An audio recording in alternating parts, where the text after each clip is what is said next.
আমার আপনার মালিক আল্লাহ। আল্লাহ পাক রব্বুল আলামিন চান না আল্লাহর কোনো বান্দা জাহান্নামের ভিতরে যাক। আল্লাহ পাক রব্বুল আলামিনের হাবিব বলেন, যদি তুমি জমিন পরিমাণ অপরাধ নিয়ে আল্লাহ পাক রব্বুল আলামিনের নিকট ক্ষমা চাও, আল্লাহ পাক রব্বুল আলামিন জমিন পরিমাণ অপরাধকেও ক্ষমা করে দিবেন। ও মুসলমান, আল্লাহ পাক রব্বুল আলামিন মানুষের অপরাধ, মানুষের গুনাহগুলোকে ক্ষমা করে দিবেন। তার কারণ মানুষকে আল্লাহ পাক রব্বুল আলামিন বড় মায়া করে আদর করে বানাইছেন। আল্লাহ পাক ফেরেশতা বানাইছেন কুন ফায়াকুন বইলা, আল্লাহ আসমান বানাইছেন কুন ফায়াকুন বইলা, আল্লাহ জমিনও বানাইছেন কুন ফায়াকুন বইলা, আল্লাহ পাহাড় নদী সাগরকে আল্লাহ বানাইছেন কুন ফায়াকুন বইলা, আল্লাহ পশু পাখি এগুলোকেও বানাইছেন কুন ফায়াকুন বইলা। কিন্তু আল্লাহ পাক মানুষকে যখন বানাইছেন, আল্লাহ পাক কুন ফায়াকুন বইলা বানান নাই। আল্লাহ পাক মানুষকে বড় আদর করিয়া মায়া করিয়া আল্লাহ পাক বলেন, খলাকতু বিয়াদাইয়া, আমি আমার কুদরতি হাত দিয়ে মানুষকে বানাইছি। দুনিয়ার মা বাবা তারা চাই না সন্তান আগুনের মধ্যে পুড়ুক। আমার আপনার মালিক আল্লাহ। আল্লাহ পাক রব্বুল আলামিন চান না আল্লাহর কোনো বান্দা জাহান্নামের ভিতরে যাক। আল্লাহ চান প্রত্যেকটা বান্দা বান্দি জান্নাতের মধ্যে যান। সুতরাং মুসলমান, আমি আপনি আল্লাহর তৈরি জান্নাতে কিভাবে যাব? আমি আপনি গুনাহ করার কারণে নাপাক, অপরদিকে আল্লাহর তৈরি জান্নাত সেটা হলো পাক। আল্লাহর পাক জান্নাতে যাইতে চাইলে আমাকে আপনাকে অবশ্যই পাক পবিত্র হওয়া লাগবে। আমি আপনি পাক পবিত্র কিভাবে হব? আমি আপনি গুনাহ করে তো শরীরটাকে নাপাক বানাইছি। আমার আপনার কপাল দামি জিনিস, এটাকেও নাপাক বানাইছি, চোখটাকেও নাপাক বানাইছি, হাতটাকেও নাপাক বানাইছি, পাটাকেও আমি আপনি নাপাক বানাইছি। এই নাপাক শরীর নিয়ে পাক জান্নাতে যাওয়া সম্ভব না।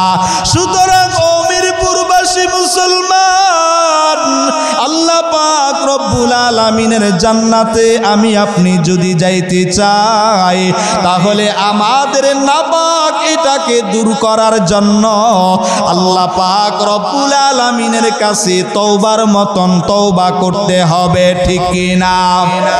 ও মিরপুরবাসী মুসলমান, আসুন আমি আপনি আল্লাহর কাছে তওবার মতন তওবা করে, আল্লাহ যদি আমার আপনার তওবাকে কবুল করে নেন, তাহলে ভূমিকম্পের মতন বিপদ আমাকে আপনাকে কিছুই করতে পারবে না।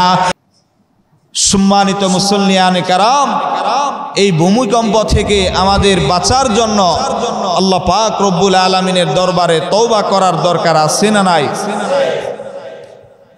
নবীজি সাল্লাল্লাহু আলাইহি ওয়াসাল্লাম 15টি অপরাধের কথা বলেছেন। এই 15টি অপরাধ প্রকাশ পাইলে বেশি বেশি ভূমিকম্প হবে। এই 15টি অপরাধ আপনাদেরকে বললাম, আবারও আপনাদেরকে বলবো, একটু আপনারা মিলায়া দেখবেন। ইদা তুখিদাল ফাইউ দুয়ালান, যুদ্ধলব্ধ সম্পদকে মানুষ নিজের সম্পদ মনে করবে। দ্বিতীয় নাম্বার, ওয়াল আমানাতু মাগনামান, আমানাতের সম্পদকে মানুষ নিজের সম্পদ মনে করবে। ওয়াজ যাকাতু মাগরামান, যাকাতকে মানুষ জরিমানা মনে করবে।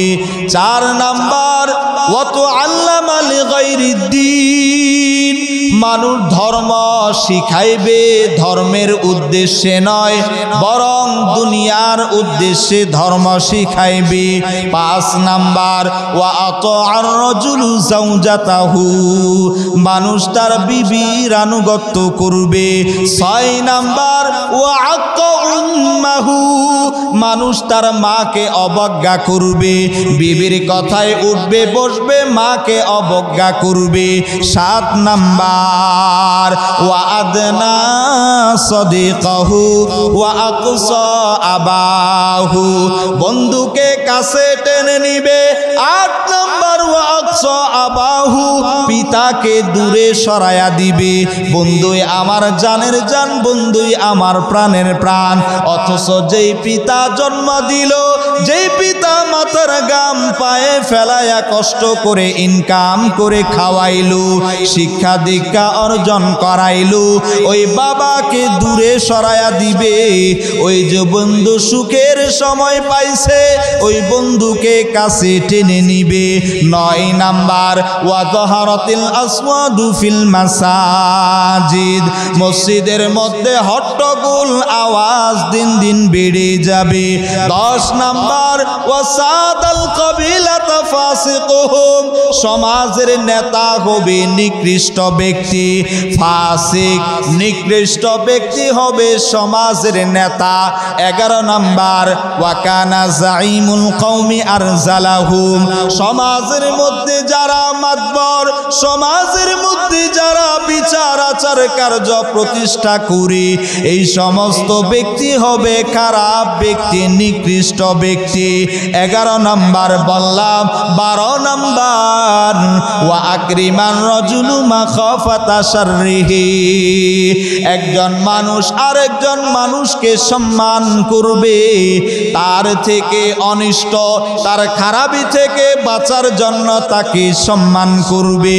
13 নাম্বার ওয়া যাহারাতিল কাইনাতু ওয়াল মাআজিফু, দুনিয়ার মধ্যে গান বাদ্য বেড়ে যাবে। 14 নাম্বার ওয়া শুরিবাতিল খুমুর, দুনিয়ার মধ্যে মদ পান বেড়ে যাবে।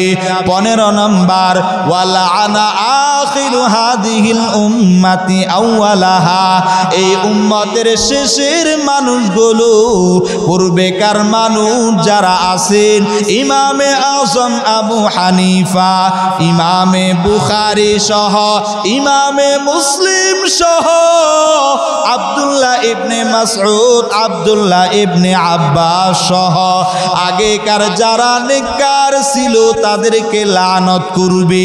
মায়ার নবীজি বলেন, যখন এই 15টি গুনাহ দুনিয়ার মধ্যে প্রকাশ পাবে, তোমরা অপেক্ষা করো। ফালইয়ারতাকিবু ইনদা যালিকা রিহান হামরা,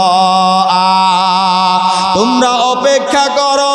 দুনিয়ার মধ্যে আল্লাহ পাক আরামের বাতাসের পরিবর্তে আল্লাহ পাক গরমের বাতাস দিবেন। শুধুমাত্র গরম বাতাস দিবেন তা নয়, ওয়া জালজালাতান, বেশি বেশি ভূমিকম্প হবে। ওয়া খাসফান ওয়া মাসখান ওয়া কাসফাল, ভূমি ধস হবে, চেহারা পরিবর্তন হয়ে যাবে, পাথর বৃষ্টি আল্লাহ পাক দিবেন। ওয়া আয়াতিন তাতাবাউ কানিজামিন বালিন কুতিআ সিলকুহু ফাতাতাবা, আল্লাহ পাক শুধুমাত্র ভূমি ধস দিবেন, ভূমিকম্প দিবেন, গরম বাতাস দিবেন তা নয়, শুধুমাত্র কেবলমাত্র পাথর বৃষ্টি দিবেন তা নয়।